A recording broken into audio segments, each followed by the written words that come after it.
1000 வருஷமா அந்த ஐயனுங்க தான் நம்மளை செருப்பு தைக்க வச்சாங்க, மழை வல்ல வச்சாங்க. இப்பதான் நமக்கு நல்ல அரசாங்க சம்பளம், நல்ல சாப்பாடு.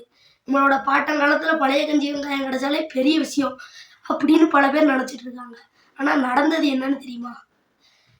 இந்தியாவில் 100 வருஷத்துக்கு முன்னாடி வரைக்கும் செருப்பு போடுற பழக்கம் யாருக்குமே கிடையாது. பெரிய பெரிய மன்னர்கள் இவங்கெல்லாம் தான் போடுவாங்க. அதுலயும் பாதி பேர் போடவே மாட்டாங்க. அதுவும் தைக்கிற செருப்பெல்லாம் கிடையாது, ஆணிக்கால் செருப்பு. அதை ஆசாரி மாருங்க தான் செய்வாங்க. முக்கியமா இந்த ஐயர்கள்னு சொன்னீங்களா, அவங்களுக்கு செருப்பு போடுற பழக்கமே கிடையாது. செருப்பு போடுறது மிகப்பெரிய அகந்தையா பார்த்தாங்க. அதே மாதிரி ஒரு 100 வருஷத்துக்கு முன்னாடி வரைக்கும் இந்தியாவில் எங்கேயுமே கழிப்பறை கிடையாது. ஐயர்களோ வேற ஒரு சமூகக்காரங்களோ கழிப்பறை கட்டி வீட்டில் கழிப்பறை கட்டி போவது மிகப்பெரிய அசுத்தமா பார்த்தாங்க. எல்லாரும் திறந்த வெளியில தான் போவாங்க.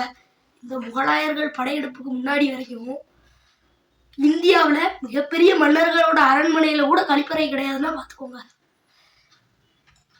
அதனால இந்த முகலாயர்களோட படையெடுப்புல சண்டை போட்டு தோத்த இந்திய அடிமைகளையும், பிரிட்டிஷ்காரன் இந்த வெள்ளைக்காரங்க கூட சண்டை போட்டு தோத்த இந்திய அடிமைகளையும் செருப்பு தைக்கவும் மழை வெள்ளவும் வச்சாங்க.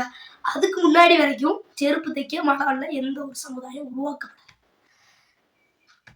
எப்படி அரசர்களா இருந்த பாஸ்வான் சமூகம் மலமல்லும் சமூகமா முகலாயர்களால மாறுச்சு, அரசனா இருந்த சாளுக்கிய வம்சம் எப்படி சக்கிலிய வம்சமா மாறுச்சுன்னு தெரிஞ்சுக்குங்க. அப்பதான் உங்களுக்கும் என்னன்னு தெரியும். இந்த இந்தியாவில் எத்தனை கோடி இந்து மக்கள் எதுக்காக நம்ம யாரால தாழ்த்தப்பட்டவங்களா ஆனோம்னு தெரியாம இருக்காங்க. அதுதான் வேதனை.